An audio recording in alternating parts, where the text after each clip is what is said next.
Muy buenas tardes, honorables senadores y representantes de las comisiones tercera y cuarta de las respectivas cámaras.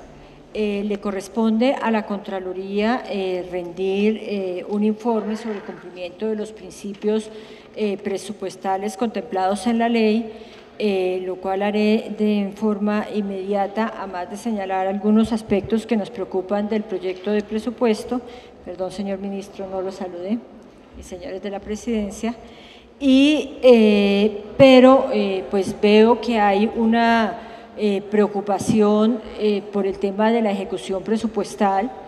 La Contraloría tiene un informe en esta materia que comprende tanto el año 2012, cómo finiquitó la ejecución presupuestal para el año 2012 y el estado actual de ejecución. Específicamente está preocupando a todo el país y preocupa al Congreso Nacional, obviamente, el tema del agro. De tal manera que yo voy a presentar rápidamente el informe, si a ustedes les parece, no me demoro más de 8 minutos, y nos detenemos un momento en el agro, porque sé que hay unas propuestas que tienen que ver precisamente con este punto. El informe que hizo la Contraloría se planteó de esta manera básicamente por dos razones. Una primera, porque efectivamente notábamos una desaceleración de la economía y por otro lado pues había una insistente, aunque no de frente ni por los canales oficiales, crítica a la Contraloría por haber impedido la ejecución. Se toma, por lo tanto, todas las funciones de advertencia para examinar qué sentido tenían y se toma, obviamente, la ejecución presupuestal y encontramos varios aspectos estructurales que, más allá de una discusión con el organismo de control, vale la pena ser vistos para que se evalúe de manera no coyuntural. Aquí ustedes conocen perfectamente el presupuesto, podemos pasar a la próxima. ¿Cómo encontramos entonces para la vigencia 2012 el tema del rezago presupuestal? Teníamos reservas o cuentas por pagar de 18,66 billones de pesos, de los cuales para inversión tenían que haberse ejecutado en el año anterior 10 billones y para funcionamiento 8,5 billones. Es una cifra importante. Aquí tenemos una discriminación de los 20 principales cheques. Podemos mirar esta y la siguiente, igual ya no la están trayendo impresa para ustedes, pero ¿qué es lo interesante de esto? Que gran parte de las grandes cifras que se giran de Hacienda, pues obviamente van para el pago de pensiones y va para el pago del Sistema General de Participación, y eso pues obviamente introduce una inflexibilidad muy importante porque ya son cifras que tienen predestinado su destino y que no hay posibilidad de ninguna modificación.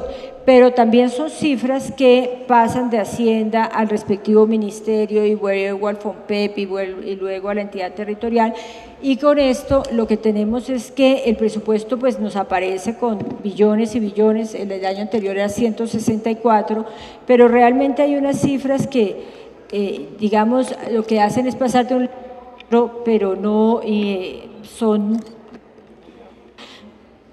para la respectiva vigencia. Lo agrupamos por sectores, tenemos el sector de gestión pública y la conclusión en todos y cada uno de los sectores es la siguiente, que realmente si nosotros analizamos el presupuesto que se ha destinado, por ejemplo, para salud o educación en los últimos 10 años, tendríamos que tener un país con un nivel de desarrollo muy superior al que realmente tenemos. Esto nos lleva a una conclusión elemental y es que no todos los recursos se transforman en los bienes y servicios. ¿Y por qué sucede esto? Por muchas razones. Hay una serie de conceptos legales y de decisiones que pueden ser muy buenas desde un cierto punto de vista, pero desde otro son disfuncionales. Nosotros hemos adoptado un presupuesto de causación y no de caja, motivo por el cual pues los recursos quedan vinculados a el cumplimiento, a la ejecución de un proyecto específico y se van causando, van afectando los recursos independientemente de cuándo es el momento que efectivamente se hace el giro, lo cual tiene que ver con haber recibido, en muchos casos, no en todos los bienes y servicios. Si nosotros hubiéramos respetado esa norma contenida en el presupuesto que establece que se entiende por ejecución presupuestal el pago que se hace por los bienes y servicios recibidos a satisfacción, pues no tendríamos, digamos, este desfase en el tiempo que nos lleva a ver que hay grandes cifras, que hay ejecución del 100%, pero que no hay bienes ni servicios, es decir, que no se ejecutan las políticas públicas como al menos aparentemente aparece que se ha hecho. ¿Qué sucede? Que cuando, primero que todo, tenemos una anualidad, el presupuesto está concebido por anualidades que objetivamente resultan insuficientes, sobre todo para los más trascendentes proyectos de desarrollo nacional. Lo segundo es que hemos inventado este concepto teórico, legal, que obviamente evita cualquier sanción disciplinaria, etcétera, pero que no es ejecución real y que consiste en que yo ejecuto y me aparece que cumplí la tarea como ministro, como director de departamento administrativo o como contralor. Si yo le paso la plata a otra entidad administrativa, ahora se han creado unos receptáculos para que hagan esos oficios, como por ejemplo es la unidad de protección, al interior del Ministerio de Gobierno, que ellos son los que compran los carros y las pistolas y estas cosas de seguridad. Entonces, ellos, ¿qué es lo que se hace? Se le traslada el recurso. Y a su vez, ¿ellos qué hacen? Ellos consignan el recurso en una fiducia, en el mejor de los casos, en otros pues ya esa fiducia se concibe como patrimonio autónomo, práctica cuya legalidad todavía está por definirse. Pero ¿qué es lo que tenemos? Ejecuciones de niveles altos, pero son ejecuciones de intermediarios que hacen que aparentemente aparezcamos que en todos los sectores ha habido una ejecución satisfactoria, pero la plata realmente está consignada en algún vehículo. Eso es perfectamente legal, aquí nadie ha delinquido, pero no es eficiente ni eficaz, obviamente. Y entonces ahí es donde encontramos este problema. También nos llama la atención quiénes son los principales ejecutores de los recursos del Estado, la previsora, obviamente, FONADE, por ejemplo, el Programa de Naciones Unidas para el Desarrollo, la Unidad de Protección la Red de Universidades Alma Mater, cuando ya el procurador ha proscrito, sancionado y establecido, pues que además todos cobran una intermediación. Entonces, este costo, que además no es eficiente, que solamente nos da un resultado formal, pues tiene que poderse eliminar definitivamente. La OEI, la Federación de Municipios, Fundación Servivienda y Federación de Consejos FENACON. Ninguno de estos receptáculos de recursos es un experto ejecutor, no es que estemos contratando una empresa multinacional caracterizada por su idoneidad impresionante en lograr con total transparencia maximizar los recursos y hacer la cosa en tiempo récord. No, estamos sencillamente cumpliendo con un requisito legal. Y pues en la práctica, si ustedes quieren, lo miramos por sectores, pero me quería concentrar en el agro. Esto ya me lo sé de memoria. Lo que les puedo decir es que para el momento de este informe, que fue principios de este año, lo que apareció ejecutado en las vías troncales, que eran los antiguos caminos vecinales o después vías terciarias, pues fue algo cercano al 50%, y obviamente todo lo que tiene que ver con los 4G en infraestructura, la ejecución era del 0%. Estoy refiriéndome a los famosos 44 billones, y esto, repito, es a enero. Sin embargo, lo tenemos actualizado a agosto y lo podemos presentar si ustedes tienen a bien. Y por otro lado, tenemos que Bueno, entonces ahí está este tema y recursos que están vinculados necesariamente a Transmilenio, que es una tajada importante para los sistemas de transporte integrado que todos han padecido los desfases en cumplimiento de este objetivo. Podemos pasar al próximo, por favor. Bueno, como esto se hizo para verificar cuáles eran las razones por las cuales la administración pública no podía actuar, dónde estaba realmente la razón por la cual les habíamos creado prácticamente un problema psiquiátrico a los funcionarios del Estado, pues nos llamó la atención que nuestras advertencias iban en el sentido contrario. Mire, señores, tenemos cuentas inactivas, tenemos fiducias inmovilizadas, tenemos que fortalecer, sigamos. Tenemos que fortalecer la institucionalidad pensional o vigencias o el tema de vigencias excepcionales futuras para que fueran debidamente contabilizadas y se tuvieran en cuenta como un pasivo que tenía que honrarse. Entonces, ninguna tiene como el ánimo ni el sentido de poder establecer y estructurar ni un daño fiscal, ni un delito, ni una falta disciplinaria. Sigamos. El sector agropecuario, este es el que nos preocupa. ¿Qué pasa? Entonces, aquí tenemos, bueno, las grandes cifras del sector agropecuario, pero me gustaría pasar, porque tampoco el tiempo es mucho y no quiero cansarlos, el presupuesto del sector agropecuario para la vigencia de 2012 era de 2,1 billones de pesos, y la inversión que se comprometió fue del 81,2%. Hasta aquí iríamos bien, pero este compromiso se traduce en ejecución, lo que nosotros llamamos formal, que, repito, es legal, es lo que establece la ley. Cada cuatrienio se repite la ley del plan, pero que en la práctica pues da los resultados que ya les he mencionado varias veces. ¿Cuáles eran los principales rubros? Agroingreso seguro, 528.000 millones, que es el 31% total de la inversión. Subsidio para la conformación de empresas agropecuarias para la población campesina, 157.000 millones, el 9,2% de la inversión. Subsidio de vivienda, 130.000 millones, 7,6% total de la inversión. Programa de reforestación, 68.000 millones, 3,9% total de la inversión. Entonces tenemos que un total de 883.000 millones de pesos de inversión. Veamos qué se transformó en bienes y servicios materiales para la gente y cómo se giró efectivamente, la plata para que hubiera crecimiento y mejoramiento y se atendieran las demandas del sector.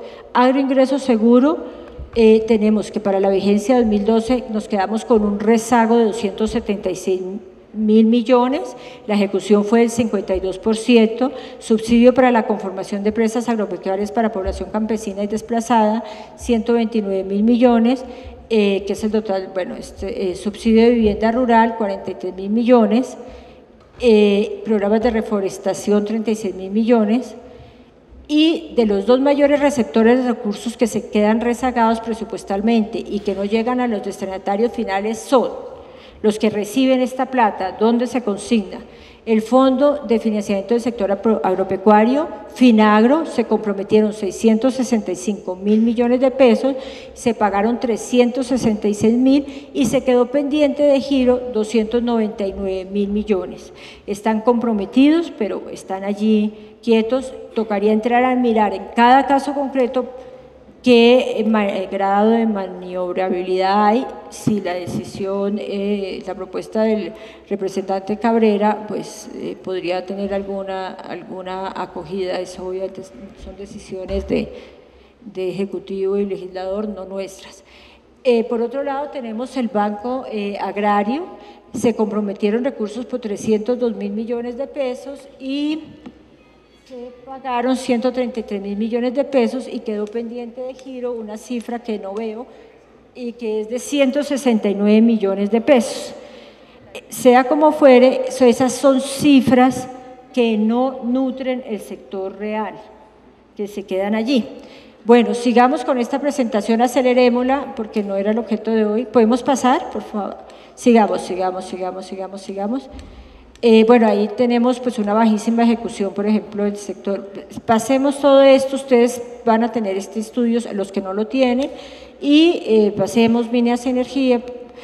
es constante en todos los sectores, tenemos intermediarios, ejecución, segundos ejecutores y grandes rezagos. Tal vez nos detenemos un momento, sigamos. Concesiones viales de cuarta generación, ya les informé, cero, paremos, no, sigamos, puertos y conectividad cero, el FIA, que fue el tema famoso de los planes departamentales de agua, donde había una explicación de por qué no se ejecutó y eso se recondujo, sigamos. Ahí hubo una advertencia porque a pesar de que el plan no estaba activo, las fiduciarias seguían cobrando el FI y devolvieron 41.000 millones de pesos, eso luego subió a 65.000, esa no me parece que sea una mala cifra, actuamos coordinadamente con el Ministerio de Vivienda y yo creo que eso no le dio infarto a nadie. Sigamos, sector social, sigamos porque no quiero, eso sería más de lo mismo y ya la particularidad de las cifras ustedes las pueden tener. Ahora, bueno, quiero llegar a la parte del sector financiero para que ustedes se den cuenta que tenemos un sector financiero. Bueno, miremos el fondo de calamidades que también preocupa mucho en estos días. Bueno, estas son las cifras que tienen. Aquí tenemos también ejecuciones del 0,7% o algo así. Lo que se ha ejecutado es por temas de estudios de consultoría, pero también tenemos allí los recursos estacionados. Allí hay un exceso de prudencia, planeación sin lugar a duda, pero pues que ya supera los tiempos normales de la prudencia. Sigamos. Bueno, aquí se hace como el resumen de la situación. ¿Qué empezamos a hacer? ¿Qué es lo que pasa? Lo que le pasa al Estado es que luego el Estado deja estos recursos en fiducias o cualquier otro instrumento y se tienen que invertir en inversiones seguras de fácil convertibilidad. ¿Cuáles son? Pues generalmente los papeles de endeudamiento público. Entonces tenemos la paradoja de que el Estado termina financiando su endeudamiento con su propio presupuesto ordinario. Si hiciéramos una fotografía, si supusiéramos una sincronía. Y ustedes ven que tenemos un PIB que ascendía a finales del año pasado a 651 billones, recursos del sector financiero 862 billones, recursos en fiducias 242, de los cuales el 37% son públicos, y recursos públicos en fiducias son 111 billones de pesos. Esa no es plata que esté libre, que ya la sacamos y la empezamos a ejecutar, no, porque ya vimos que tiene compromiso, hace parte del rezago, pero definitivamente esto sí se traduce en unas anomalías, tanto del tamaño del sector financiero como del endeudamiento, como de los costos de estacionalidad. Ustedes tengan presente que además cada intermediario, cada fiduciaria, cada bono, cada CDT, pues tiene un costo y entonces también hemos hecho un estudio y el promedio es que de cada 100 pesos efectivamente se transforma en bien y servicio el 35%, porque con todos estos receptáculos financieros, antes de llegar efectivamente al destinatario final, pues entre fees y costos e intereses, etcétera, pues se nos va reduciendo el recurso. Aquí además hubo la vicisitud de la caída de los precios de los TES, que no está aquí contemplada y que seguramente bajó el valor nominal de estos 111 billones de pesos. Sigamos ahí. Mire, lo verde es el porcentaje de recursos en fiducias públicos, de los cuales tenemos activos, inversiones y disponibles. Allí está la cifra. Sigamos. Aquí está en qué se invierten esos recursos, que son pues casi todos endeudamiento del propio Estado, porque obviamente las fiduciarias pues salen y compran estos papeles que son seguros y de fácil convertibilidad. Entonces ahí es donde surge esa paradoja que les digo, que financiamos con el presupuesto nuestro propio endeudamiento por la demora en la ejecución. Sigamos.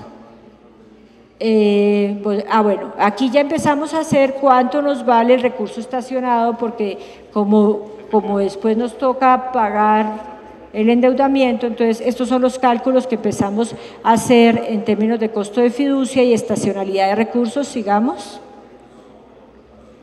Bueno, ya pienso que ustedes la van a tener, pero entonces era eso frente a la preocupación que ustedes tenían.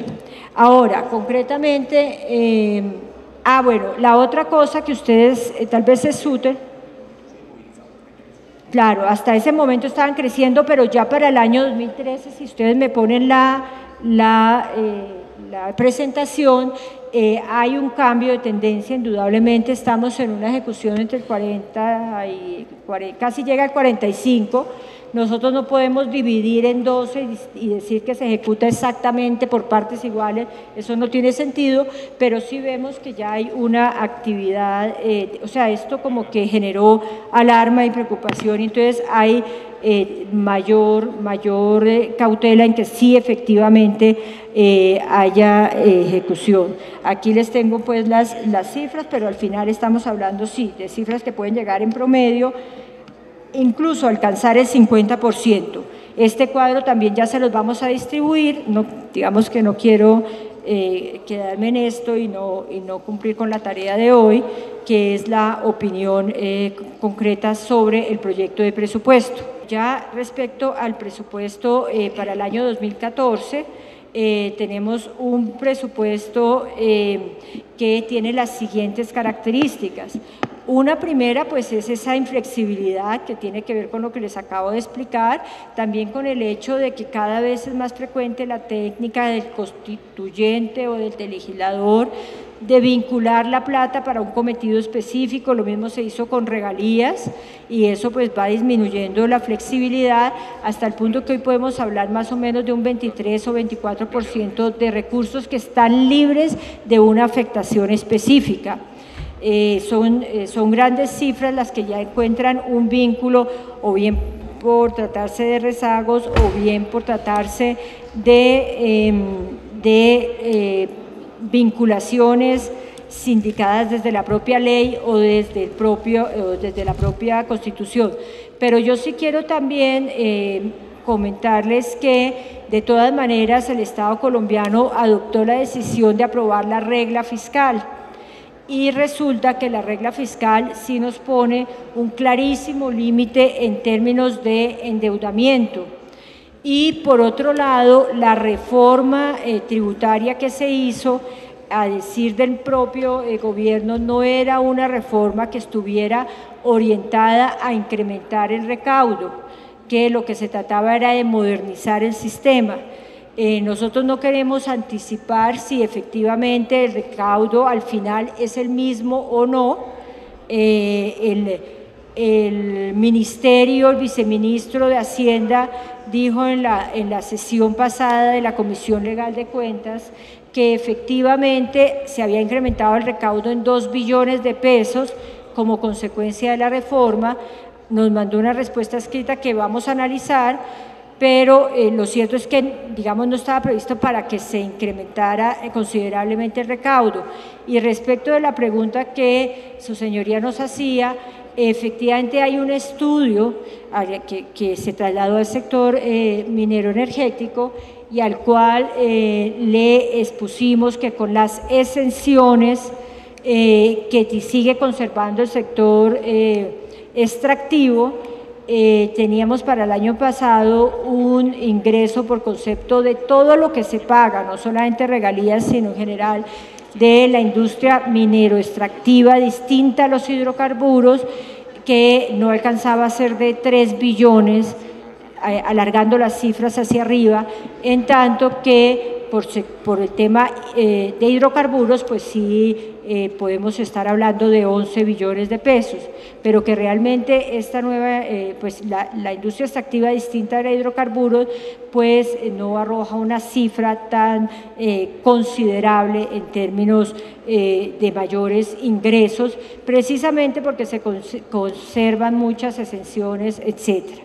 Por otro lado, alguien habló de la posibilidad de gravar utilidades buscando nuevos recursos. Esa también fue una propuesta que se hizo, pero que fue rechazada por el ministro de Hacienda y el director de la DIAN por razones que ustedes pueden revisarlas en ese debate, de tal manera que ese contexto, sumado a la regla fiscal, sumado a posiblemente también como consecuencia a una economía que además de los factores internacionales,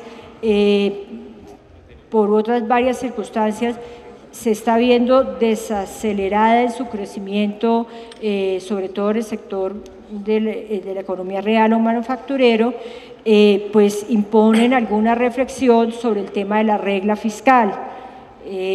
Cualquier decisión que adopte en el Congreso y el Gobierno Nacional, pues es la que corresponda, pero efectivamente yo sí celebro que esa preocupación se plantee, porque si por un lado no vemos fuentes de mayores ingresos, por otro lado la posibilidad de endeudamiento está razonable y prudentemente limitada. De hecho, hoy la deuda asciende a más o menos el 31% del PIB. Hay momentos en que se necesitaría, para continuar creciendo adecuadamente, pues de contar con recursos frescos y recursos nuevos independientemente de la fuente. Bueno. Señora Contralora, es que ya nos van a abrir un registro en... Bueno, entonces ya voy a terminar para decirles los principios, o si quieren, vuelvo, lo que ustedes digan. Básicamente, en cuanto a los principios, era importante plantear este asunto. ¿Cuál es el tema de la universalidad e integralidad del presupuesto? Nos parece que como consecuencia de ciertos rubros que pueden ser manejados por fuera del presupuesto no se están respetando de manera ortodoxa, y otro tanto sucede con la anualidad. Básicamente tiene que ver con estas reservas respecto de las cuales les acabo de informar, y por otro lado tiene que ver, por ejemplo, con la posibilidad de emitir test que no van a formar parte del endeudamiento que debe ser aprobado, del cupo de endeudamiento que ordinariamente aprueba la Comisión de Crédito Público.